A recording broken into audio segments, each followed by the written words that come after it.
Begitulah tarian kosmik. Setiap ombak yang menari di permukaan menyembunyikan samudra raya yang dalam tak terduga di bawahnya.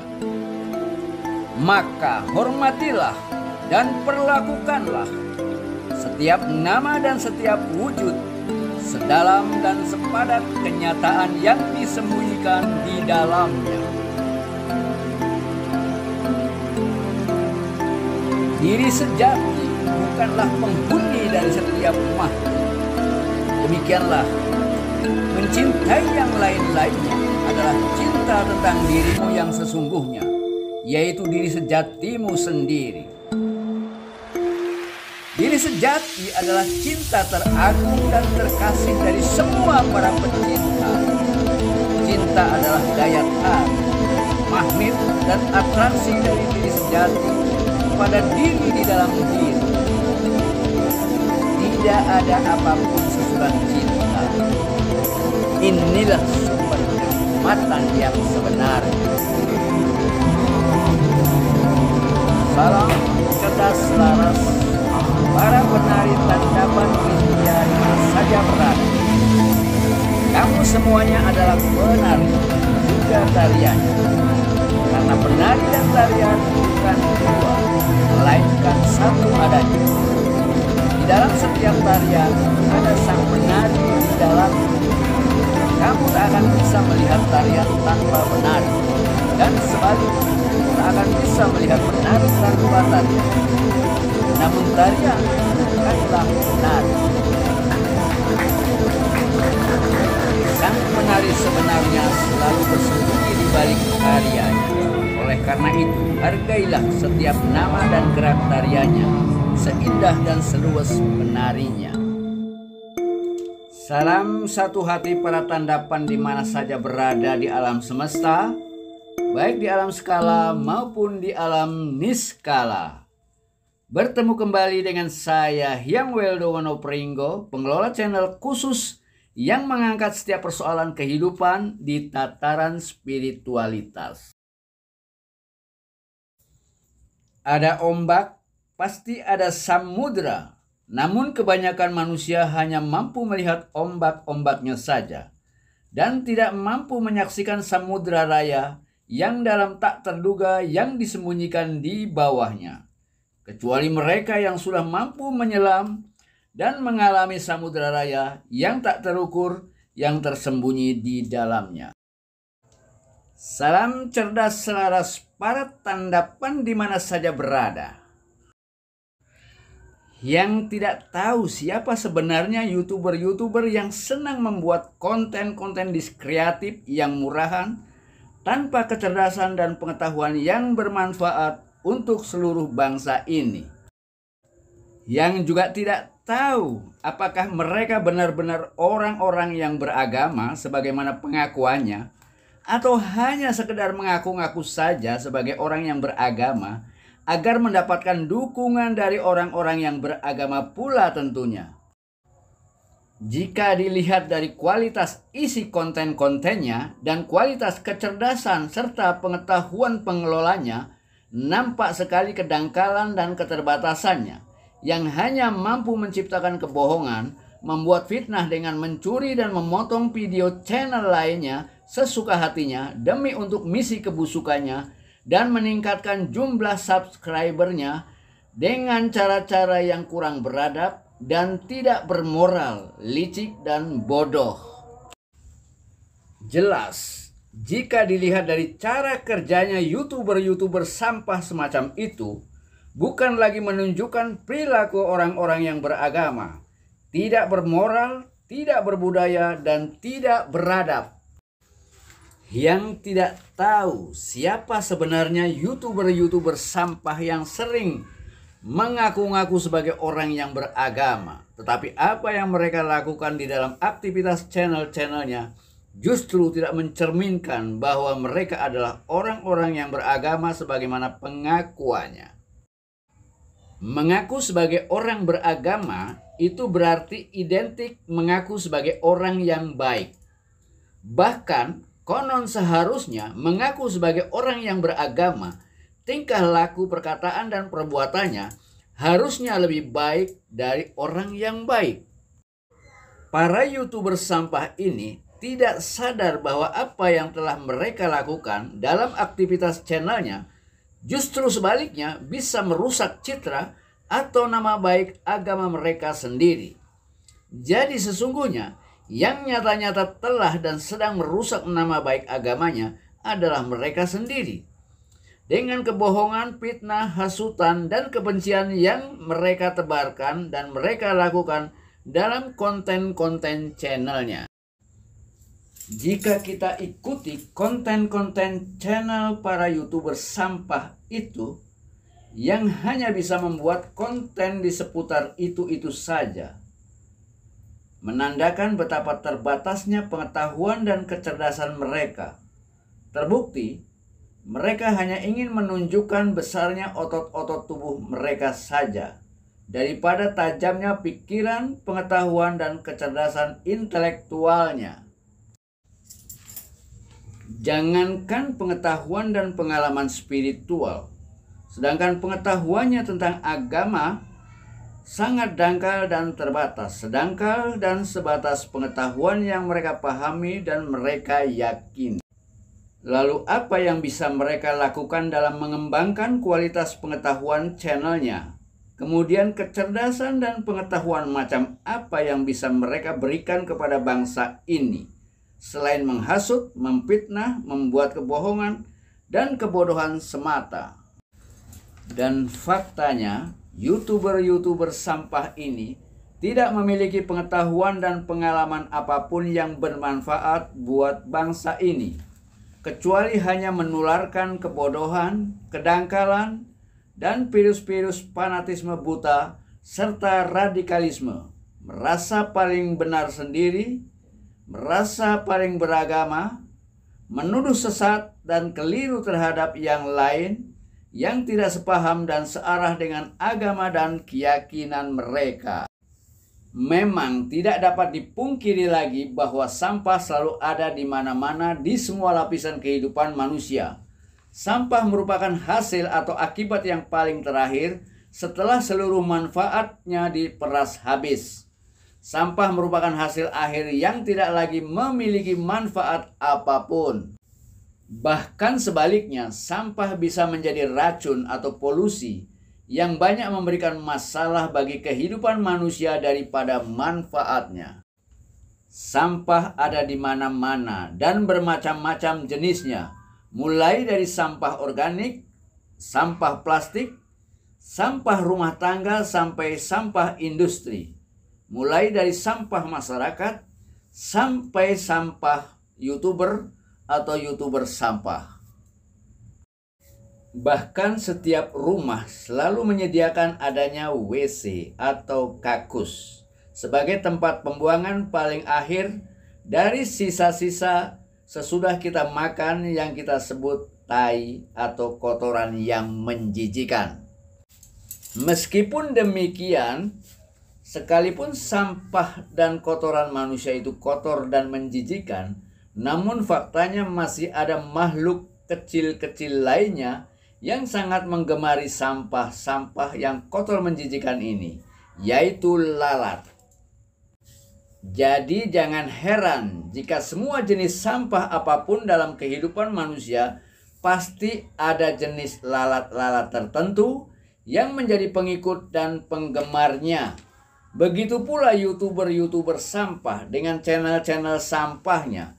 Pasti banyak lalat-lalat yang menjadi pengikut setianya secara membabi buta. Namanya juga lalat. Sekalipun kita tawarkan bunga-bunga yang harum aromanya dan indah warnanya, namun tetap saja lalat lebih memilih kotoran yang berbau busuk dan berwarna gelap menjijikan daripada bunga-bunga yang beraneka ragam aromanya. Begitulah manusia-manusia jenis lalat yang selalu senang berkerumun di tempat-tempat yang berbau busuk, yang miskin warna dan cahaya. Manusia-manusia yang berkarakter lalat atau berkarakter kupu-kupu bukanlah takdir yang membuat mereka demikian. Menjadi kupu-kupu atau menjadi lalat juga bukan merupakan peranan mereka dalam kehidupan ini. Jenis data-data dan informasi-informasi yang tersimpan di dalam memori di otaknya lah yang telah membuat manusia sejenis lalat selalu menyukai dan mendekati yang berbau busuk dan kotor. Begitu pula manusia yang berkarakter kupu-kupu yang selalu tampil indah, selalu mendekati dan hinggap di atas bunga-bunga yang semerbak aromanya dan beraneka warna keindahan bentuk-bentuknya. Mereka menjadi lalat-lalat atau kupu-kupu sangat tergantung pada struktur mentalitas dan isi otaknya. Di dalam sebuah kitab suci pernah dinyatakan bahwa di dalam diri setiap manusia ada segumpal daging. Apabila ia hitam, maka hitam seluruh dirinya. Dan apabila ia putih, maka seluruh dirinya menjadi putih. Itulah otak manusia. Pengetahuan dan keyakinannya lah yang membuat otak itu menjadi positif atau negatif. Jika di dalam pikirannya gelap, maka seluruh yang dilihatnya menjadi gelap. Begitu pula sebaliknya, apabila di dalam pikirannya itu negatif, maka seluruh keyakinan dan semua yang disimpulkan menjadi negatif. Channel-channel yang menebarkan sampah, menularkan kebodohan dan kebencian semacam ini bertebaran di media-media sosial yang akan memberikan pengaruh negatif terhadap manusia-manusia lainnya yang tingkat kecerdasan dan pengetahuannya masih setara atau masih di bawah jenjang kecerdasan mereka. Para YouTuber sampah tidak memiliki modal pengetahuan dan pengalaman apapun dalam mengembangkan channelnya kecuali hanya memotong-motong dengan seenaknya konten video channel-channel yang lainnya yang menjadi sasaran misi dalam mencari keuntungan diri sendiri untuk mendapatkan pengikut sebanyak-banyaknya dengan menciptakan kebohongan dan fitnah tanpa merasa bersalah atau berdosa sedikit pun. Apakah manusia-manusia yang berperilaku semacam ini bisa disebut manusia beragama yang tidak memiliki moral dan kurang beradab? Apa yang mereka lakukan melalui channel-channel sampahnya justru menebarkan fitnah, melakukan provokasi, dan memicu kebencian dengan menciptakan kebohongan dan mengadu domba. Tidak ada kreativitas apapun yang bisa mereka lakukan kecuali menuduh sesat dan keliru channel-channel lainnya yang tidak searah dan tidak sepaham dengan pemahaman dan keyakinannya yang dangkal dan terbatas. Apakah layak mereka disebut sebagai orang-orang yang beragama, yang merasa paling benar sendiri, bertindak seolah hakim yang merasa berhak mengadili semua orang yang berbeda pemahaman dan keyakinannya dengan mereka? Mereka pikir agama dan Tuhan milik mereka sendiri. Hanya mereka yang memiliki agama dan Tuhan yang paling benar, sehingga mereka merasa berhak mengadili semua pemahaman dan keyakinan yang lain yang berbeda arah, berbeda keyakinan, dan berbeda pemahaman. Bahkan tanpa malu-malu, mereka mengaku sebagai pembela kebenaran dan pembela agamanya. Sangat miris dan memalukan. Mereka pikir agamanya lemah dan kurang sempurna, sehingga membutuhkan pembelaan. Mereka pikir dengan melakukan fitnah, menebarkan kebencian, membuat kebohongan, memotong video-video channel lainnya sesuai tujuan kebusukannya, bisa disebut pembela kebenaran atau pembela agamanya. Yang tidak tahu siapa sebenarnya mereka yang ada di balik channel-channel sampah yang selalu mengaku sebagai orang beragama, sebagai orang baik, sebagai orang yang bisa dipercaya, mengaku-ngaku sebagai orang yang beragama, atau sebagai pengikut agama siapapun dengan mudah bisa melakukannya. Tetapi siapa yang bisa menjamin bahwa mereka benar-benar beragama dalam arti yang sebenarnya? Apakah keterangan di KTP yang mengatakan bahwa mereka beragama ini atau agama itu bisa dijadikan jaminan bahwa mereka benar-benar seorang pelaku yang berjalan di atas rel-rel kebenaran agamanya? Itulah sebabnya Hyang tidak tahu dan tidak berani apakah yang itu Hindu, Buddha, Kristen atau Islam, yang tidak punya hak mengukur siapa diri yang sebenarnya. Hanya Tuhan saja yang tahu dan berhak mengukur dan menilai siapa yang ini beragama atau tidak. Sesungguhnya kamu beragama atau tidak, percaya Tuhan ini atau Tuhan itu adalah persoalan personal individual antara kamu dengan dirimu sendiri dan substansi yang kamu anggap sebagai Tuhan. Sesungguhnya kamu beragama atau tidak, kamu percaya Tuhan ini atau Tuhan itu adalah persoalan yang sangat pribadi dan sangat personal. Dalam ukuran sosial itu tidak penting. Tidak peduli kamu beragama atau tidak, kamu percaya Tuhan atau percaya dewa, secara sosial itu tidak penting. Yang paling utama dan paling penting dalam hubungan sosial adalah kemampuanmu dalam mengendalikan perkataan dan perbuatanmu agar tidak menyakiti dan tidak merugikan siapapun juga. Setiap ombak yang menari di permukaan menyembunyikan samudra raya yang dalam tak terduga di bawahnya. Maka hormati dan perlakukanlah setiap nama dan setiap wujud, sedalam dan sepadat kenyataan yang disembunyikan di dalamnya. Perlakukanlah dan hormatilah setiap ombak yang bergerak di atas, sebagai samudra yang dalam tak terduga. Namun lupakanlah kesementaraan dan keterbatasan ombak-ombak yang senantiasa bergerak dan berubah, agar kamu dapat menyelami dan mengalami dalamnya samudra yang tak terukur. Maka pujilah kenyataan agung yang tersembunyi lewat nama-namanya dan wujud-wujudnya. Seluruh nama adalah sebutannya, seluruh wujud adalah penampakannya. Maka puja dan pujilah nama dan wujudnya, tetapi jangan terjebak oleh gagasan dan pemikiran tentangnya yang terbatas dan dangkal. Sebelum ombak muncul adalah samudra. Sebelum nafsu timbul hanyalah kekosongan. Hancurkan segala ketergantungan dan segala perbudakan. Engkau bukanlah pengalaman, namun yang sedang mengalami. Kamu bukanlah penglihatan, namun yang sedang melihat. Engkaulah kesadaran, bukan sosok yang menyadari. Kamu ada sebelum munculnya gagasan dan penciptaan. Jadi tak ada kata-kata untuk mengungkapkannya. Diri sejati memang tidak butuh memahami jati dirinya, karena kemerdekaan sudah ada sebelum munculnya konsepsi dan paham-paham kemerdekaan. Kamu adalah yang tersisa, manakala segala gagasan tentang aku, tentang pemikiran dan masa lalu menghilang, meniada menjadi tiada. Ketiadaan bukanlah gagasan. Di sini, di Indonesia, agaknya siapapun bisa menghakimi dan mengadili pemahaman dan keyakinan orang lain sebagai sesat dan keliru jika tidak sesuai dan searah dengan pemahaman dan keyakinan mereka.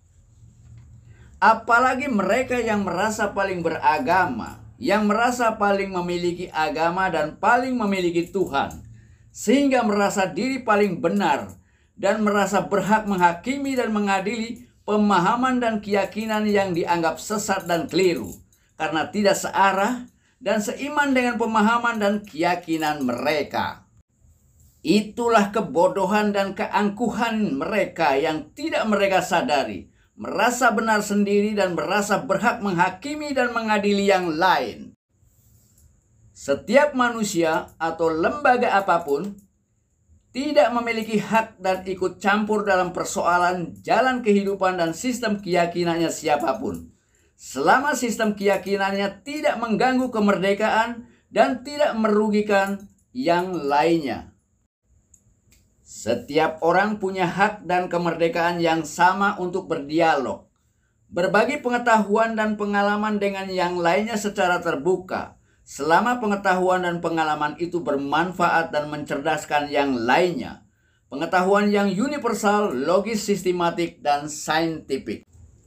Seharusnya seluruh pemahaman, keyakinan, dan pengetahuan apapun, dan siapapun dari penganut agama apapun, dikembalikan kembali ke dalam pernyataan-pernyataan murni yang tertulis di dalam kitab sucinya masing-masing. Karena seluruh ajaran murni dari semua agama berpijak dan bersumber dari kenyataan sebenarnya yang sama, yang non-dualitas absolut. Jadi, seharusnya seluruh keyakinan, kepercayaan, pemahaman, dan pengetahuan manusia, baik pengetahuan agama maupun pengetahuan spiritualitas di satu sisi, dan seluruh pengetahuan intelektual, baik sains maupun filsafat di sisi yang lain, harus dikembalikan kepada pijakan utamanya yang menjadi sumber dari semua yang ada, yaitu kenyataan yang sebenarnya yang absolut. Karena kenyataan yang sebenarnya itu sendiri adalah sebenar-benar pengetahuan yang maha mutlak dan maha benar. Sedangkan seluas dan sedalam apapun pengetahuan yang kamu dapatkan melalui proses pemikiran, baik sains maupun filsafat, atau agama maupun spiritualitas, hanyalah setetes air dibanding dengan luas dan dalamnya samudera kenyataan yang sebenarnya. Dan tidak seorang pun yang mampu memasuki kenyataan yang sebenarnya sebelum mampu menghancurkan seluruh pengetahuan, pemahaman, dan keyakinan apapun yang kamu dapatkan melalui proses penalaranmu. Di sini, orang yang berhak berbicara masalah agama harus orang beragama. Orang yang berhak berbicara masalah kesehatan harus dokter katanya. Orang yang berhak berbicara masalah politik harus pejabat katanya. Karena di negeri ini, para penghuninya lebih menghargai pakaian dan status sosialnya daripada perkataan dan perbuatannya. Para penghuni negeri ini lebih menghargai dan menghormati manusia karena pakaian dan status sosialnya, bukan perbuatan dan perkataannya. Di negeri orang yang nampaknya beragama ini, seolah ada tradisi budaya turun-temurun bahwa yang berhak bicara masalah agama harus orang beragama, dan yang berhak mengalami mukjizat dan pengalaman-pengalaman religius harus orang-orang yang sudah dikenal secara sosial sebagai seorang ahli atau pelaku agama. Mereka benar-benar merasa sebagai pemilik agama satu-satunya. Karena di sini, di Indonesia, di Nusantara masih banyak orang yang belum mampu membaca atau mendengarkan kata-kata atau perkataan yang benar sebelum melihat siapa yang mengatakannya. Sebagian besar bangsa ini hanya bisa melihat siapa yang mengatakannya dan bukan apa yang dikatakannya. Siapa yang mengatakan itu lebih penting daripada apa yang dikatakan. Apapun yang dikatakan tidak memiliki arti dan kekuatan apapun sebelum mengetahui siapa yang mengatakannya. Karena di sini, di Indonesia, hanya orang-orang yang sudah dianggap sebagai pendeta, sebagai ulama, sebagai kiai, atau sebagai pemangku agama yang berhak berbicara tentang agama, tentang Tuhan, tentang kehidupan sesudah kematian. Dan tidak peduli apapun yang mereka katakan, salah atau benar, logis atau tidak, sistematik atau tidak, ilmiah atau tidak. Karena yang penting siapa yang mengatakannya dan bukan apa yang dikatakannya. Sedangkan Hyang selalu mengatakan kepada siapapun, jika kamu belum pernah mengalami sendiri dari seluruh pernyataan dan pencerahan yang pernah Hyang katakan, maka seluruh statement pernyataan apapun hanyalah dogma, hanyalah mitos, dan hanyalah kata-kata belaka bagimu. Tetapi kebenaran hakiki hanya bagi mereka yang sudah mampu mengalaminya. Tetapi dalam fakta sosial justru orang-orang yang mengaku dan ingin diakui sebagai orang yang beragama, ironisnya malah sebaliknya. Karena mereka merasa paling benar sendiri, merasa paling beragama dan paling bertuhan, seringkali meremehkan dan memandang rendah orang lain, orang-orang yang tampilannya atau nampaknya tidak pantas dan tidak beragama menurut ukuran dan penilaian mereka. Karena konon dalam tradisi budaya orang-orang yang beragama sangat mudah untuk melihat orang baik atau orang buruk. Seseorang bisa diketahui dari penampilan dan cara berpakaiannya, maka kita bisa mengetahui dia orang baik atau orang buruk. Oh iya, jangan lupa, dalam kebudayaan di Nusantara, pakaian lebih dihargai daripada perkataan dan perbuatan. Karena dari pakaiannya, seseorang dapat dilihat status sosialnya. Apakah dia seorang raja atau seorang rakyat jelata? Apakah dia seorang pendeta, seorang pejabat, seorang ulama, atau orang gila? Di sini, percuma saja kamu pandai berbicara tentang agama atau spiritualitas jika cara berpakaianmu tidak mencerminkan atau tidak menunjukkan status sosialmu yang bisa menunjang perkataanmu. Di negeri ini, agaknya menjadi musang berbulu domba lebih dihormati daripada menjadi domba berbulu musang.